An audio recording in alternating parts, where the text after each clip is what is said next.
Bismillahirrahmanirrahim. Now this is our last lecture on the topic of normal flora, and now we will talk about the infection, that how infection may affect the normal flora of any individual. The existence of normal flora actually helps their host not to get too easily colonized and infected with enteral parasites. Enteral parasites यानी protozoans, इसके अलावा यानी जैसे हमने अभी पहले पिछले lectures में बात की थी कि ये जो नॉर्मल माइक्रोफ्लोरा होते हैं जो होस्ट सेल के साथ मौजूद होते हैं ह्यूमन बॉडी में और इवन एनिमल बॉडी में, ये आसानी से जो है वो किसी भी पैरासाइट या और कोई माइक्रो ऑर्गेनिज्म को उस बॉडी के अंदर कॉलोनाइज और इन्फेक्शन करने नहीं देते. पैरासाइट्स और protozoans usually enter the body through the oral faecal route and directly interact with commensal bacteria of the intestine and causing diarrhea.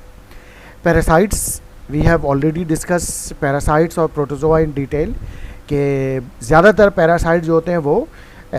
Orofaecal root से ट्रांसफ़र होते हैं, means contaminated food and water से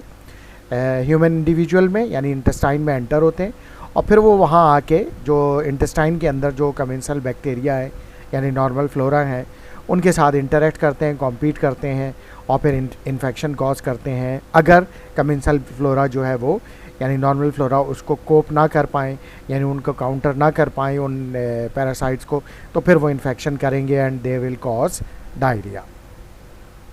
infection में have obvious clinical manifestations यानी बाकायदा clinical manifestations अगर हम देखें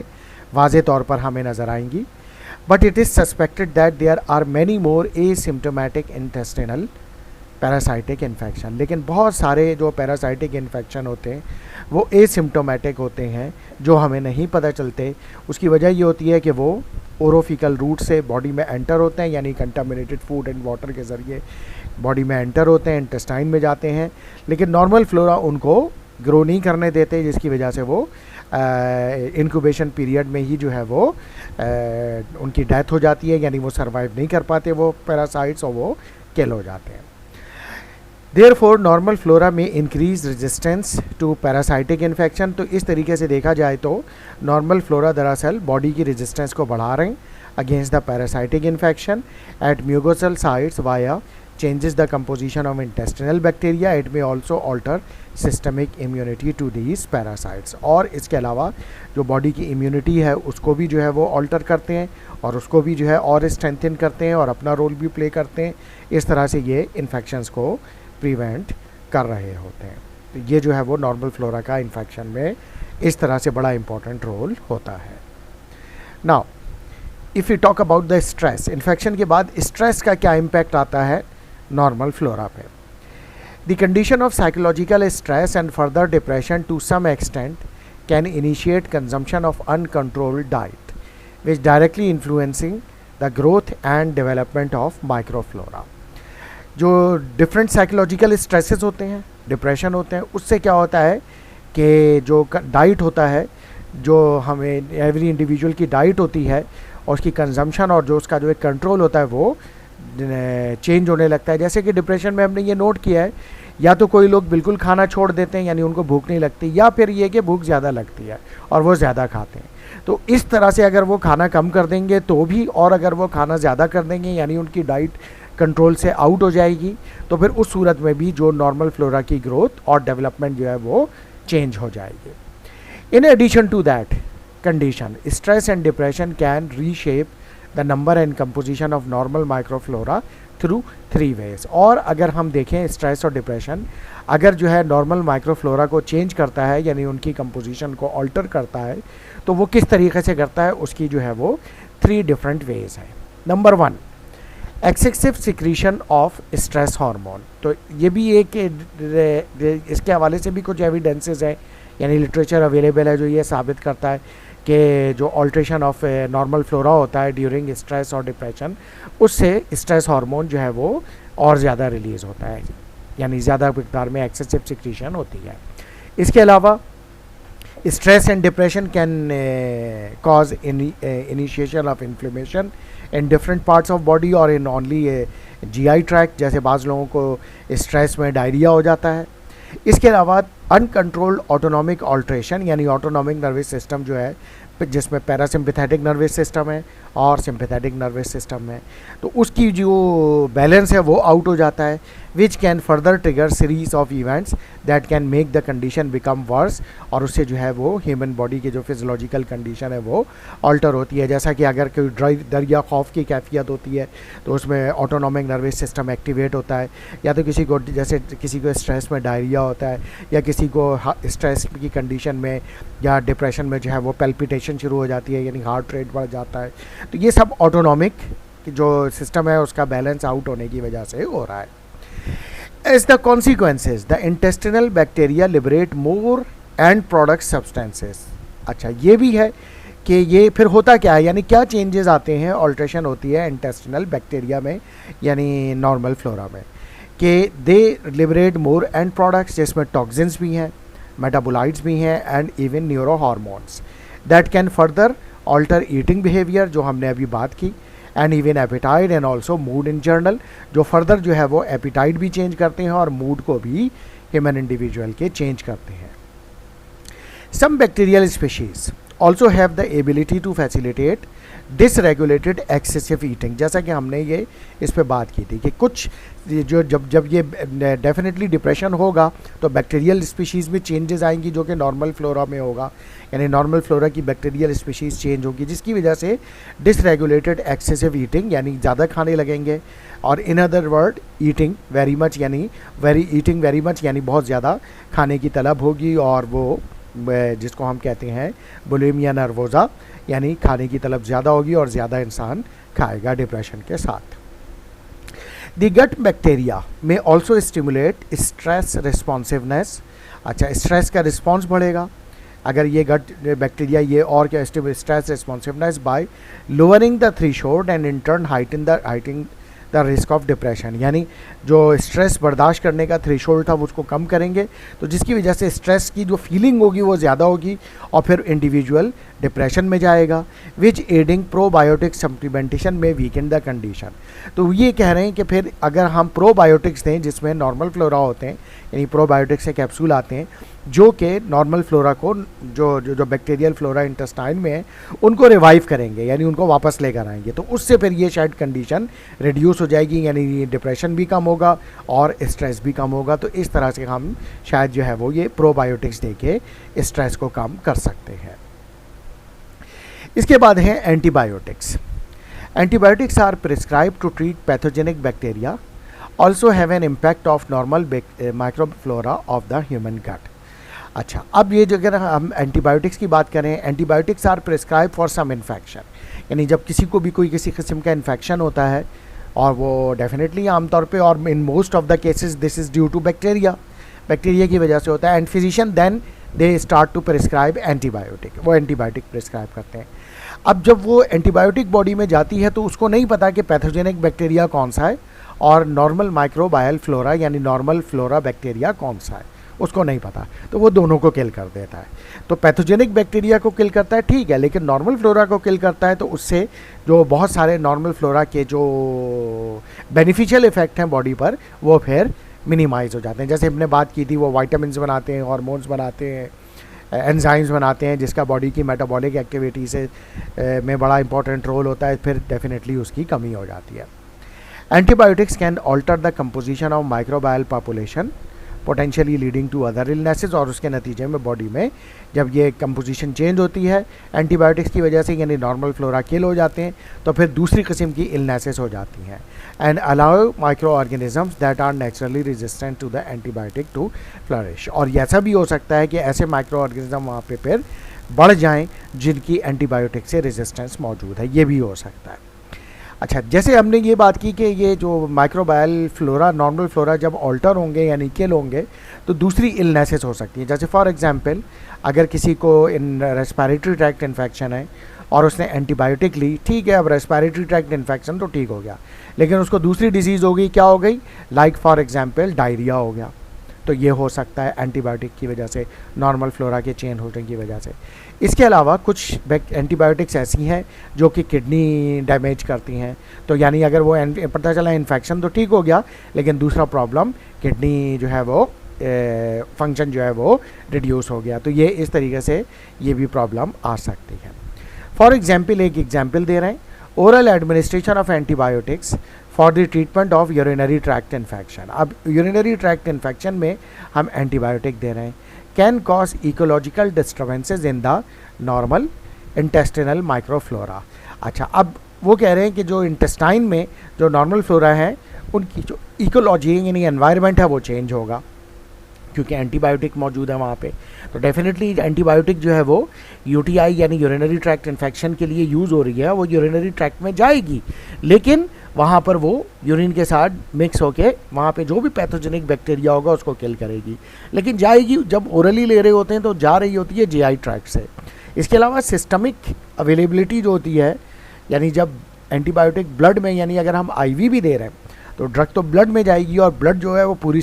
बॉडी में सर्कुलेट होता है, तो वो जीआई ट्रैक्ट में भी आएगी एंटीबायोटिक और यूरिनरी ट्रैक्ट में भी आएगी। तो यूरिनरी ट्रैक्ट में तो आना ठीक है कि वहाँ पे इन्फेक्शन है और उसको किल करना है बैक्टीरिया को, लेकिन जब ये इंटेस्टाइन में आएगी तो नॉर्मल फ्लोरा को भी ये किल करेगी और वहाँ पर जो एनवायरनमेंट होगा उसका वो चेंज हो जाएगा। फॉर पुअरली एब्जॉर्ब ड्रग्स, जो कि जीआई ट्रैक्ट से जिनकी एब्जॉर्प्शन कम होती है, can reach to the colon यानी लार्ज इंटेस्टाइन में आ जाती है in the active form and suppress susceptible micro organisms, और फिर वहाँ पर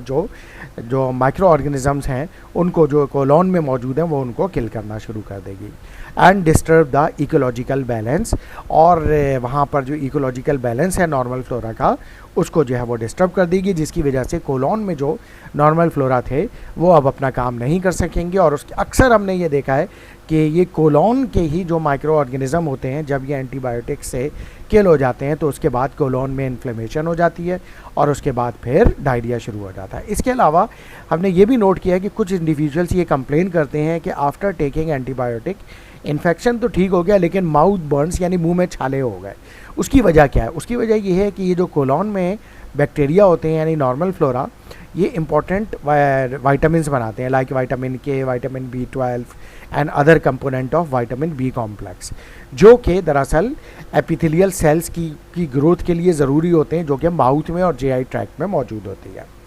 तो ये जो माउथ और जीआई ट्रैक्ट के एपिथेलियल सेल्स होते हैं ये बड़ी तेज़ी से डैमेज होते हैं और ये तेज़ी से रीग्रो भी हो जाते हैं, लेकिन इनकी ग्रोथ के लिए ये विटामिन्स की अवेलेबिलिटी ज़रूरी है। अब क्या होता है कि एंटीबायोटिक्स की वजह से ये बैक्टीरिया किल हो गए जो कि कोलॉन में मौजूद थे, जो कि नॉर्मल फ्लोरा थे, जो कि ये विटामिन्स बना रहे थे। जब ये किल हो गए तो उसकी वजह से क्या हुआ कि अब डेफिशिएंसी ऑफ दीज विटामिन्स हुई और उसके नतीजे में माउथ बर्न्स और जीआई ट्रैक्ट में भी बर्न्स यानी छाले पड़ना शुरू हो जाते हैं, और जिसकी वजह से वो पेशेंट ये कंप्लेन करता है कि मेरे मुंह में छाले पड़ गए एंटीबायोटिक्स की वजह से। तो ये जो इशू है वो इसको रिड्यूस करने का एक तरीक़ाकार ये भी है कि पेशेंट एंटीबायोटिक्स के साथ सप्लीमेंट के तौर पर विटामिन बी कॉम्प्लेक्स भी साथ लेता रहे ताकि एंटीबायोटिक का ये एडवर्स इफेक्ट ना आए। Suppression of normal microflora may lead to reduced colonization, resistance with subsequent overgrowth of pre-existing instinctively unsensitive microorganism like yeast and Clostridium difficile। अच्छा, नॉर्मल माइक्रोफ्लोरा जब वहाँ पर कम होंगे एंटीबायोटिक्स की वजह से तो फिर ये इस चीज़ का चांस हो सकता है कि वहाँ से पर ऐसे माइक्रो ऑर्गेनिजम्स जो एंटीबायोटिक्स से सेंसिटिव नहीं है वो ग्रो कर सकें, जिसमें ईस्ट है लाइक कैंडिडा एल्बिकैन और क्लॉस्ट्रीडियम डिफिसाइल मौजूद है। इसके अलावा और भी ऐसे एंटेरल प्रोटोजोन हैं जो कि वहाँ पर और फंजाई हैं जो वहाँ पर ग्रो कर सकते हैं और फिर वहाँ पर वो इन्फेक्शन कॉज करेंगे। क्लॉस्ट्रीडियम डिफिसाइल के बारे में मैंने पहले भी बताया था कि ये कोलॉन में अगर ग्रो कर जाए, क्योंकि नॉर्मल फ्लोरा इसको ग्रो नहीं करने देता, लेकिन अगर नॉर्मल फ्लोरा वहाँ पे मौजूद ना हो, एंटीबायोटिक की वजह से वो किल हो चुके हो नॉर्मल फ्लोरा, तो फिर क्लॉस्ट्रीडियम डिफिसाइल वहाँ आसानी से ग्रो करेगा और वो फिर अल्सरेटिव कोलाइटिस यानी इन्फ्लेमेशन ऑफ कोलॉन करेगा। इसके अलावा the practice of adding certain antibiotics use as feed additives seem to contribute to the development of antibiotic resistance in normal flora bacteria। अच्छा, फीड एडिटिव्स यानी जो एनिमल की feed additives हैं उसके हवाले से बात हो रही है कि फीड एडिटिव्स में हम एंटीबायोटिक्स ऐड करते हैं ताकि उससे जो है वो एनिमल जो है वो प्रोटेक्टेड रहे against infection. For example the use of avoparcin as a feed additive has demonstrated that an antibiotic was initially considered safe is actually responsible for reduced level of antibiotic sensitivity in the normal flora, enterococci of certain animal feeds with antibiotic avopercin. तो अब वही कह रहे हैं कि इससे फिर ये प्रॉब्लम आ रहा है कि जो एनिमल के अंदर जो इस एंटीबायोटिक को यूज़ करने से नुकसान क्या हो रहा है कि फीड एडिटिव में, कि वो जो बैक्टीरिया जो थे जो पहले सेंसिटिव थे इससे, अब वो जो कि ह्यूमन के लिए जो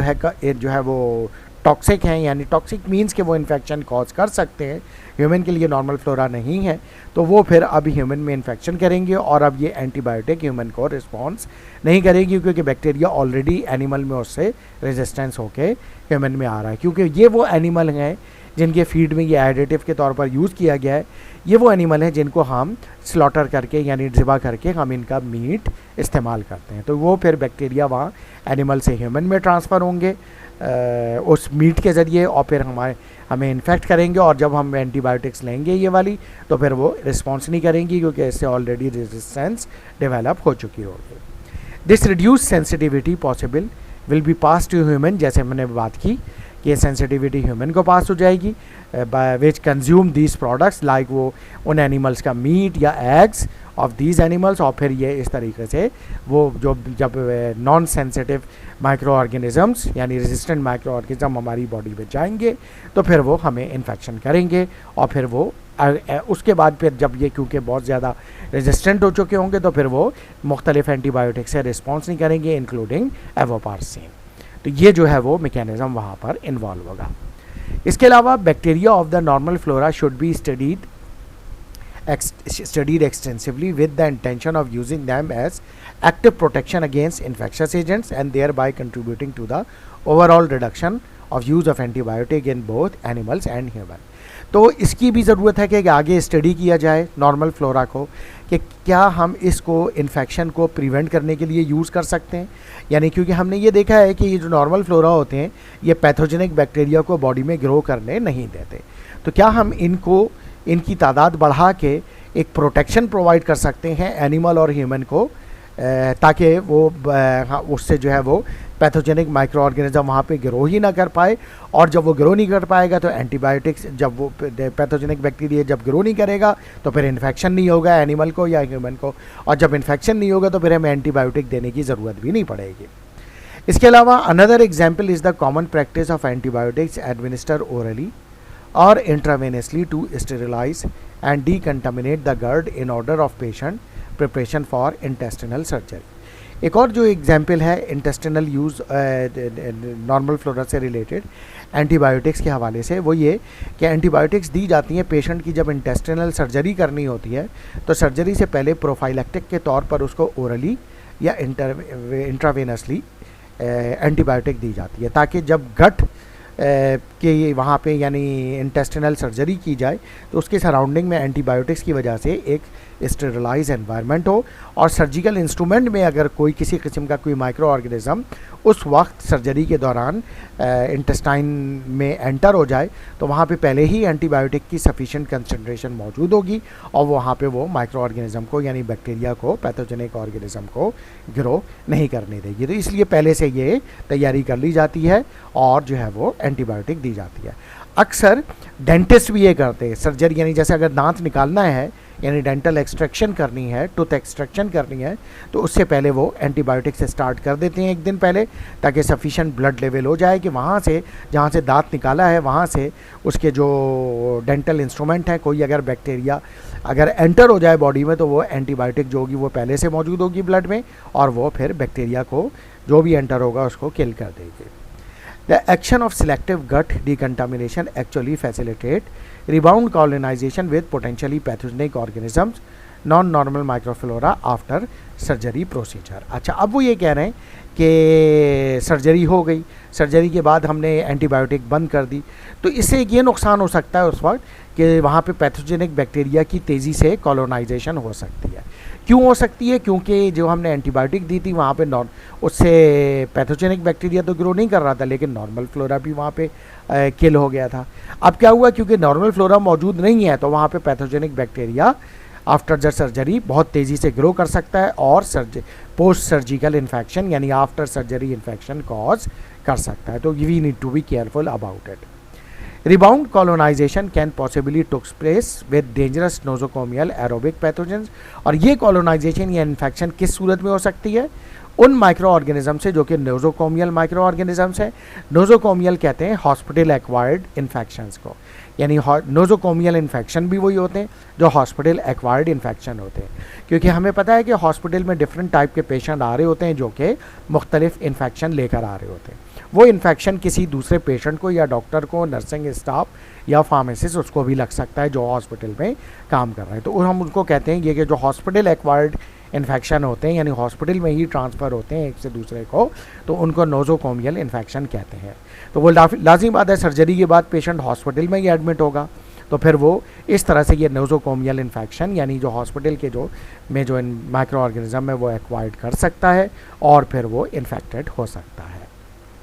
और नॉर्मल फ्लोरा पहले ही मौजूद नहीं होंगे क्योंकि सर्जरी से पहले एंटीबायोटिक दे के वहाँ पर नॉर्मल फ्लोरा किल कर दिए थे, तो ये फिर पैथोजेनिक बैक्टीरिया वहाँ आसानी से ग्रो कर जाएगा और आफ्टर सर्जरी इन्फेक्शन यानी पोस्ट सर्जिकल इन्फेक्शन कॉज करेगा जो कि पेशेंट की कंडीशन को फर्दर कॉम्प्लिकेटेड कर देगा। तो इस तरह से ये नॉर्मल फ्लोरा के जो है वो कॉम्प्लिकेशंस कॉज करता है। इसके साथ ही नॉर्मल फ्लोरा का टॉपिक कंप्लीट हो गया, इसके लेक्चर कंप्लीट हो गए। Thank you very much.